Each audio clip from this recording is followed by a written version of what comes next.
A trip to Bangalore. Hello everyone, আজ আমি তোমাদের নিয়ে যাব এক অসাধারণ যাত্রায়। From Kolkata to Bangalore, the garden city of India. Bangalore শুধু একটি শহর নয়, এটা একটা অনুভূতি যেখানে হিস্ট্রি, টেকনোলজি আর নেচার একসাথে মিশে গেছে। কলকাতা থেকে ব্যাঙ্গালোরের ডিস্টেন্স প্রায় 1870 কিলোমিটার। যদি ট্রেনে যাও প্রায় 30 ঘন্টা টাইম লাগবে, আর ফ্লাইটে গেলে 2 ঘন্টা 30 মিনিট। রেলপথে যাওয়ার সময় তুমি দেশের অনেক সুন্দর ল্যান্ডস্কেপ, ফিল্ড আর রিভার দেখতে পাবে। It's a long but memorable journey. ব্যাঙ্গালোরের অফিসিয়াল নাম বেঙ্গালুরু। এটা একটা IT capital of India or the Silicon Valley of India. এখানেই ভারতের বড় বড় আইটি কোম্পানির হেড অফিসগুলো আছে, যেরকম ইনফোসিস, উইপ্রো, টিসিএস। ব্যাঙ্গালোরে আমি যে হোটেলে ছিলাম তার নাম হলো দ্য 9th বিজনেস হোটেল। এই হোটেলটা কিন্তু যশবন্তপুরে হোটেল নেওয়ার কারণ ছিল যে এখান থেকে কেএসটিডিসির বাস ধরে তিরুপতি যাওয়া যাবে। ঠিক সেই কারণেই কিন্তু এই যশবন্তপুরে হোটেল নেওয়া। দ্য 9th বিজনেস হোটেলের এখন রুম ট্যুর করাচ্ছি। এটা একটা ফ্রন্ট রুম ছিল, আর কমপ্লিমেন্টারি জল ছিল, আর ভেতরটায় অনেক স্পেসিয়াস ছিল। লাগেজ এবং জামা কাপড়গুলোকে প্রপারলি সেট করার জন্য একটা অনেক বড় আলমিরা ছিল। এই হোটেলের ওয়াশরুমও বেশ নিট অ্যান্ড ক্লিন ছিল। ওভারঅল এই হোটেলটা বেশ ওয়ার্দি ছিল ব্যাঙ্গালোরের জন্য। এনিওয়ে, এর পরের দিনই আমরা বেরিয়ে গেলাম সিটি ট্যুরের জন্য। আজ আমরা চলে এসেছি একদম রয়্যাল ভাইবসে ব্যাঙ্গালোর প্যালেস। এটা এমন একটা জায়গা যেখানে তোমাকে সরাসরি নিয়ে যাবে ব্রিটিশ এরার চার্ম আর মাইসোর রয়্যালটির গল্পে। দেখতেই পাবে বাইরে থেকে কতটা ম্যাজেস্টিক দেখায় এই প্যালেসটা। এর architecture inspired by Windsor Castle in England, মানে ব্রিটিশ রয়্যাল টাচ পুরোপুরি আছে এখানে। এই প্যালেসটা তৈরি হয়েছিল 1878 সালে এবং একদম এটা ছিল মাইসোর পরিবারের এক প্রাইভেট রেসিডেন্স। ভেতরে ঢুকলেই মনে হবে তুমি যেন একটা টাইম মেশিনে ঢুকে পড়েছ। Huge chandeliers, wooden carving, royal portraits, সব কিছুতেই আছে একটা ভিনটেজ এলিগেন্স। একটা ঘরে আমি দেখলাম পুরো মিউজিক্যাল ইনস্ট্রুমেন্ট, আর পাশে পুরোটাই photo gallery. Literally gave goosebump. এখানে দাঁড়িয়ে ব্লগ করতে করতে মনে হচ্ছিল, wow, this is a history meeting beauty. তুমি চাইলে এখানকার গার্ডেনে একটু ওয়াক নিতে পারো, আর রয়্যাল আর্কিটেকচারের সঙ্গে আরও অসাম ফটো তুলতে পারো। এখানকার টিকিট প্রাইস অ্যাডাল্ট ইন্ডিয়ানসদের জন্য 300 টাকা আর ফরেনার্সের জন্য 500 টাকা। এই প্যালেসের টাইমিং হলো 10টা থেকে বিকেল 5:30 অবধি। ব্যাঙ্গালোর শহরের হার্টেই কিন্তু এই ব্যাঙ্গালোর প্যালেস। ক্যামেরা ভেতরে অ্যালাউ ছিল না, যার জন্য আমি রয়্যাল ভিনটেজগুলো তোমাদেরকে দেখাতে পারলাম না। তবে এর অনেকটা অংশই কিন্তু এখনও রাজা রাজপরিবার থাকে। এরপরেই আমার ডেস্টিনেশন হলো শান্ত পরিবেশ কুব্বান পার্ক। এটা এমন একটা পার্ক যেখানে সকালে হাঁটতে আসা লোকজন থেকে শুরু করে ফটোগ্রাফার্স, জগার্স, বুক রিডার্স সবাই আসে একটু ফ্রেশ এয়ার নিতে। এই পার্ক কভার করে প্রায় 300 acres of land. Can you imagine? That's like a whole green city inside Bangalore. যখনই তুমি ঢুকবে এই পার্কে, একটা জিনিস স্পষ্ট, silence, nature and peace.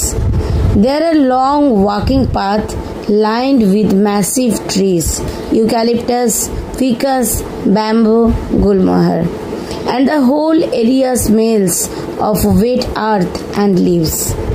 Morning light গাছের পাতার ফাঁক দিয়ে যখন পড়ে, it really feels like a dream. এই পার্কের ভেতরে কি আছে? আছে হিস্টোরিক্যাল অ্যান্ড কালচারাল ল্যান্ডমার্কস। আজ কাব্বান পার্কে এসে আবার মনে হলো এই নীরবতা যেন এক আশ্রয়। গাছের ফাঁক দিয়ে আসা হালকা রোদ, পাখির ডাক আর বাতাসের ছোঁয়া সব কিছু যেন মনকে একটু শান্ত করে দেয়।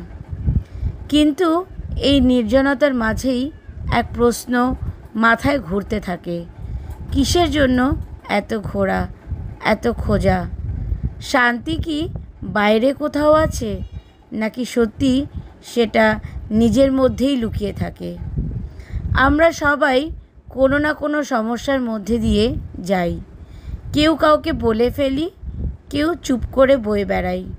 পালিয়ে বাঁচা যায় না, তাই প্রতিদিন একটু করে লড়াই। আর সেই লড়াইয়ের মাঝেই কখনো কখনো মনে হয়, কবে দেখা পাবো সেই অদৃশ্য শক্তির, যার নাম শান্তি?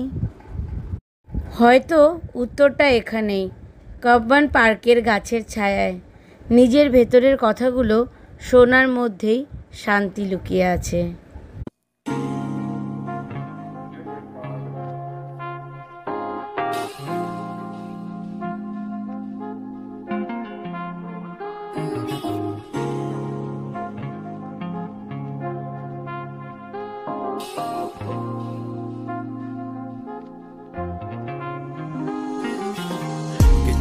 Está pasando con tu vida que no ves lo lejos que está lo que hay en este mundo de tanta soledad. Ya no habrá más oscuridad. Que pasa con las almas muertas que ya no piden solo en dañar a todos los demás sin detenerse a pensar en el daño que les puede causar. La historia se repite desde décadas atrás. Hay sonrisas falsas que nos observan desde atrás. Arranca el camino a ese lugar de felicidad. Da lo mejor de ti, comienza a vivir. Nos miramos al espejo y el reflejo. এই পার্কের ঠিক এক সাইডেই আছে বিশ্বেশ্বরা industrial and technological museum, ঠিক পাশেই, ব্যাঙ্গালোরের একদম হার্টে। এই মিউজিয়ামের সবথেকে ভালো দিক হলো এখানে শুধু দেখা নয়, শেখা যায় হাতে কলমে।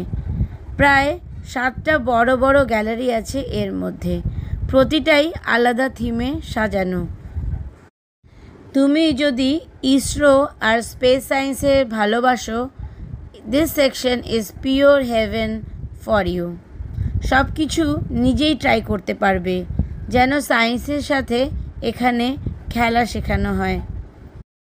এখানে আছে ডিএনএ, জিন, হিউম্যান সেলসের 3D মডেল, আর ইন্টারেক্টিভ স্ক্রিন আছে যেখানে বোঝানো হয় মডার্ন মেডিসিন আর জেনেটিক্স কেমন করে ইভলভ করেছে। তুমি নিজের হাতেই এক্সপেরিমেন্ট করতে পারো।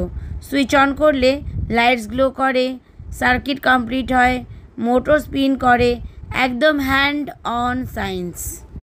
এই মিউজিয়ামের স্পেশালিটি হলো এই চন্দ্রয়ান 3। এত সুন্দর রেপ্লিকা চন্দ্রয়ান 3-এর যে দেখলে পুরো মন ভরে যাবে। এখানে ডিটেইলে লেখা আছে যে কোনটা কোন পার্টস কিভাবে কাজ করে, কন্নড়ে আর ইংলিশে। তুমি যেরকমভাবে ইচ্ছা পড়ে, এবং এখানে শো করছে যে মুনের কোন পার্টে চন্দ্রয়ান 3 ল্যান্ড করেছিল। এটা দেখতে গেলে কিন্তু সত্যি কথা বলছি, এই সায়েন্স মিউজিয়ামটা বেশ অ্যাট্রাকটিভ। ভাগ্যের চাকা ঘুরিয়ে এবং অন্যান্য চাকা ঘুরিয়ে কাজকর্ম কমপ্লিট করার পরে এবং নিজের জীবনের বইয়ের পাতাগুলো চেঞ্জ করে করে দেখলাম ফিউচারে কি লেখা আছে। সমস্ত কিছু পড়া হয়ে যাওয়ার পরে এখান থেকে বেরিয়ে এলাম এবং গেলাম নিউ সুদর্শন শাড়ি সেন্টার। এটা একটা 7তলা শাড়ির দোকান। কোনো ধরনের কমিশন কিন্তু কেউ পাবে না, যেই তোমাকে ক্যারি করে নিয়ে যাবে। সুতরাং এই শাড়িটা কিন্তু খুব একটা অথেন্টিক দোকান, আর তার যে সিল্ক মার্ক এবং যে কোয়ালিটি শাড়ির খুবই ভালো। তোমরা যদি ব্যাঙ্গালোরে এসে শপিং করতে চাও স্পেশালি শাড়ি এবং সাউথ ইন্ডিয়ান জুয়েলারি, তাহলে কিন্তু এই নিউ সুদর্শনে যেতে পারো। আর এর টপ ফ্লোরে যে রেস্টুরেন্ট আছে আর তার যা টেস্ট, ওটা তো অসাম। এরপরে আমাদের নেক্সট ডেস্টিনেশন হলো বিধানসৌধ।